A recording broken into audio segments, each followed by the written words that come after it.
Let's go. Ayun, off engine tayo.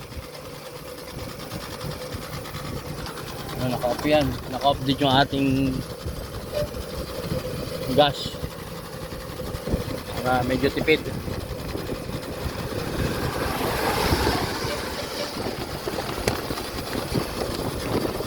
Ganun ang routine natin every time na pababa.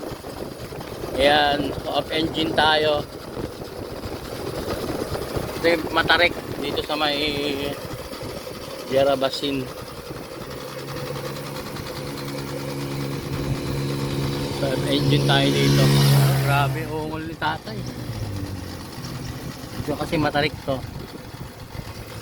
Ayan, off engine tayo para makamenos tayo ng gas. Ayan, matarik to. Biglang tarik na horse show.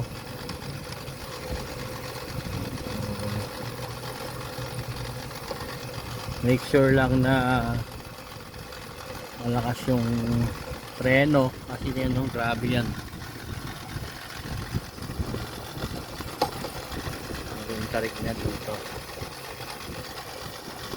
yung horse show. So at engine tayo hanggang doon sa may baba. Ayan yung matarik na horseshoe yan. Ayan yung routine natin. Ayan, malayo-layo din to. Pababa.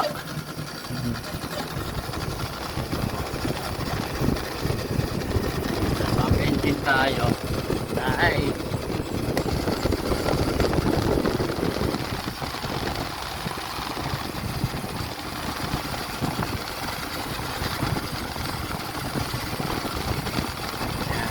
Gusto nyo makatipid, ganyan lang gawin nyo mga kabobs para kahit pa paano makatipid ng konti.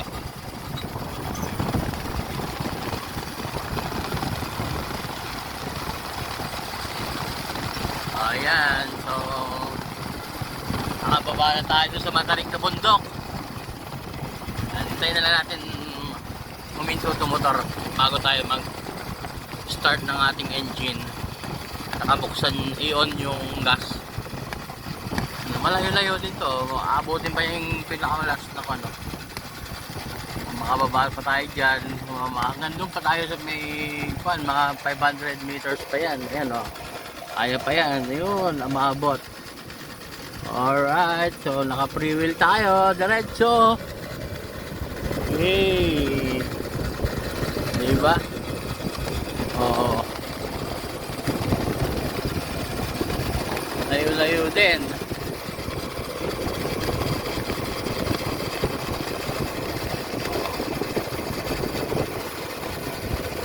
Meron juga, no? Wow. Oo, nandito na tayo. Diba? At least nakasave tayo ng siguro nasa kanyan 3 kilometers I think. Diba?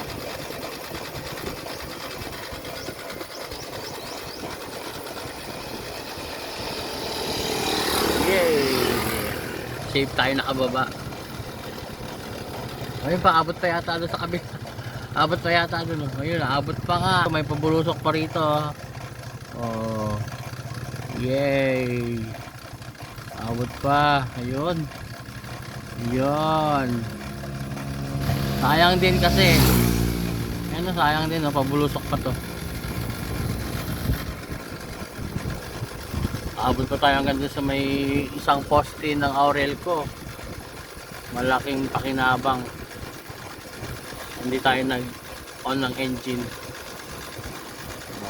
Baka abutin pa natin may kay marker. Oh, di ba? Oh, K626. Oh, abot pa to. Oh. Di ba? So, dito tayo mag-on ng engine. Ay, hindi tayo mabot, may pababa pa yung isa. Yun. Kasi makatipid mga kabobs, kinong gawin nyo. Pagdating nyo sa taas, off engine. Ayan. Para makatipid tayo. Let's go.